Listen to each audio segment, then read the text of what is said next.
Mga kabunyog, nag-uusapan yung pag-decline, yung pag-atras ni Pulong doon sa imbitasyon ng ICI. Hmm? Ang ano, kung ano-anong mga dahilan ang sinabi ni Pulong Duterte. Hindi raw siya a-attend sa hearing o sa imbitasyon ng ICI. Hmm? May ginawa siyang formal na sulat sa ICI kung ano-anong mga paliwanag niya. Iisa lang naman ang sinasabi niya doon. Wala daw siyang tiwala sa ICI kasi ang nag-create daw nito ay presidente ng Pilipinas. Kaya hindi bias daw ito. Gagamitin lang daw siya nito sa propaganda. Kaya hindi niya raw ito hindi raw siya a-attend sa patawag ng nasabing komisyon. Matatandaan natin na si Pulong Duterte at si Sandro Marcos parehong anak ng presidente. Si Sandro, anak ng kasalukuyang presidente.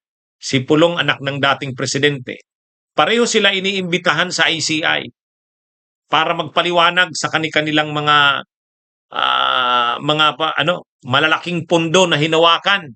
Si Pulong Duterte noong 2019 to 2022, 51 billion. Kay Sandro Marcos, 50 billion din, 2023 to 2025. Si Sandro Marcos umattend na kanina. Bagamat nag-request ng executive session. Ibig sabihin hindi rin natin napanood. Sekreto na lang. Sila na lang sa ICI. Sayang, dapat napanood ng publiko. Pero itong si Pulong ayaw. Talagang hindi raw siya a-attend. Ayan Pulong Duterte declines ICI invitation. Actually, mga kabunyog, ang style nitong mga Duterte, may pattern talaga sila. May pattern. Ang pattern nila, mayabang. Mayabang. Nung una, anong sabi ni Pulong? Hindi ko aatrasan yan. Yang mga investigasyon na yan, handa kong harapin yan. Wala kaming tinatago. Wala kaming kinakatakot. Ang aming mga proyekto, yung aking pondo na nahawakan bilang congressman, lahat yan, walang ghost projects dyan. Wala diyang substandard projects.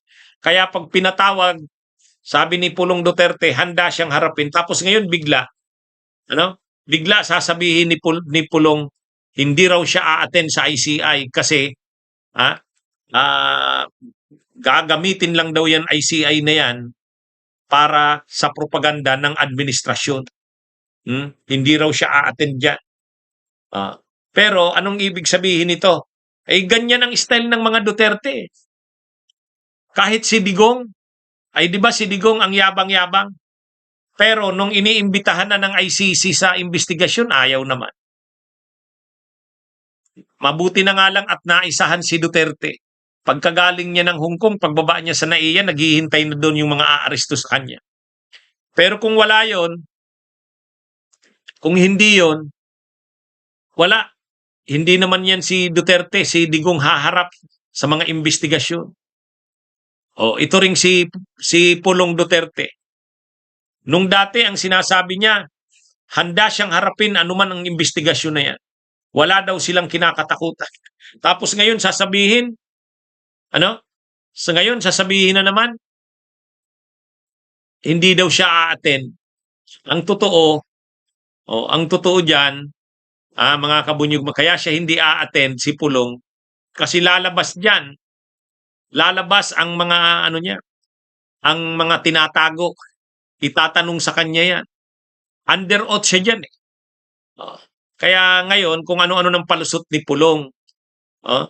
Actually, ang sabi ni Pulong sa kanyang sulat sa ICI, mga kabunyog, ganito ang pagkakasabi niya. Sabi ni Pulong Duterte sa kanyang sulat sa ICI, hindi daw siya attend because, dahil, first, I am a sitting member of Congress.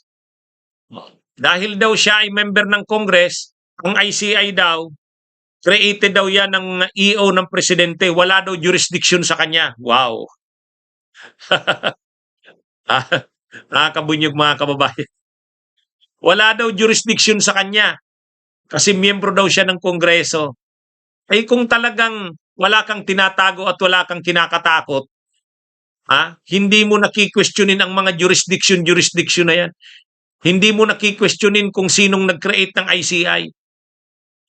Ang argumento kasi ni Pulong, dahil si Marcos ang nag-create niyan, hindi siya under niyan.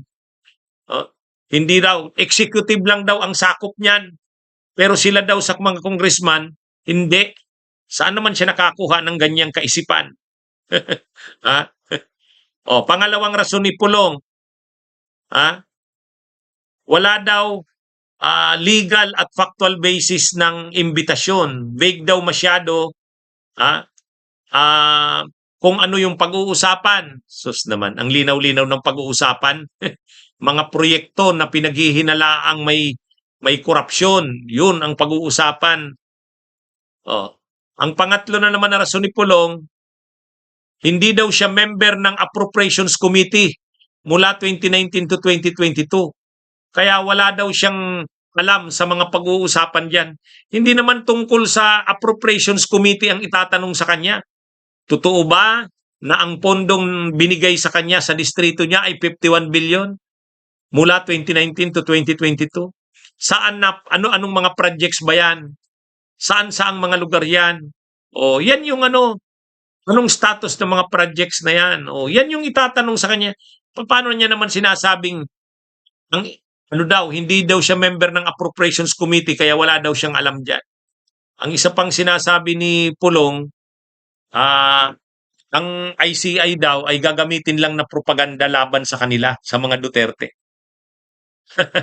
Ay, mga kabunyog, mga kababayan. Pero nung nakaraan, kapag ini-interview si Pulong, ang sinasabi niya, handa siyang harapin anumang investigasyon. Wala daw siyang kinakatakutan. Ngayon, ang sagot na ni Pulong, hindi siya a-attend sa investigasyon ng ICI. Biglang kabrada. Biglang kabrada. Ayan, mga kabunyog, mga kababayan.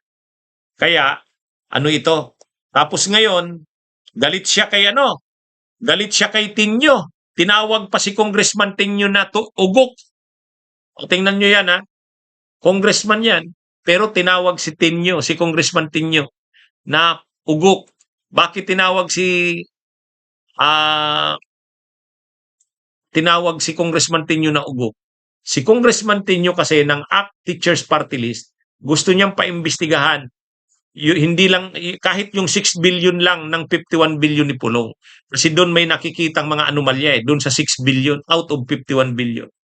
Kaya lang ayaw ni Pulong. Sabi ni Pulong Duterte, bakit Davao lang ang pinapaimbestigahan mo? Bakit Davao lang? Sa dami-dami ng mga rehiyon daw sa buong Pilipinas at syudad, probinsya, bakit daw Davao? Lahat naman papaimbestigahan. Kaya lang, syempre, ang naiiba kay Pulong, 51 billion ang budget niya mula 2019 to 2022. At malaking bahagi dyan, flood control. Ang ibang congressman, hindi naman ganun kalaki. Kaya ngayon, tinawag niya si Tinyo na ugok daw. Sabi, hindi daw siya mapapapasok ni Tinyo sa trap nito. Yan ang problema, mga kabunyog, ng mga Duterte. Wala sa kanila ang konsepto ng accountability. Yung pananagutan. Kahit si Sara Duterte, kahit si Digong, kahit si Pulong, si Baste, lahat ng mga Duterteng ito, wala silang concept ng pananagutan, accountability. Parang kumbaga sa kanila, parang sa kanila, ang mga pera na yan, na pondo ng kanilang opisina, parang kanila. Nasanay kasi sila sa Davao, kaharian nila ang Davao. Ang mga pondo ng Davao, walang nakikialam sa kanila kung paano nila gagastusin yun. Hindi sila sanay na iniimbestigahan sila. Hindi sila sanay na pinapagpaliwanag sila. Pinapasagot sila. Kumbaga sa kanila, anumang gusto nila, nagagawa nila, lalo sa Davao. Yan, mga kabunyog, walang accountability. Kaya ngayon, pinapanagot si Pulong, gustong malaman kung sa investigasyon, ano nga ba ang 51 billion na pondo niya, saan napunta yon? Ayaw niya. Sabi niya, bakit ako lang ang iniimbestigahan niyo? Hindi ako papasok sa trap mo, ugok. O, tinawag si Tinyo na ugok. Napakabastos. Ah, Kaya dapat sana itong mga Duterte hindi na ito inihahalal ng taong bayan. Kasi sila wala naman silang konsepto ng pananagutan eh. Parang sa kanila sila ang mga hari, sila ang mga ah, parang ang Pilipinas kaharian nila eh. Ang attitude nila above the law. Tama, Erwin Varela. Kaya hindi na sana dapat nananalo ito. Kaya lang ah, ang problema sa mga 'yan, siyempre ang mga botante natin, marami pa sa mga botante natin hindi pa mulat sa ganyan.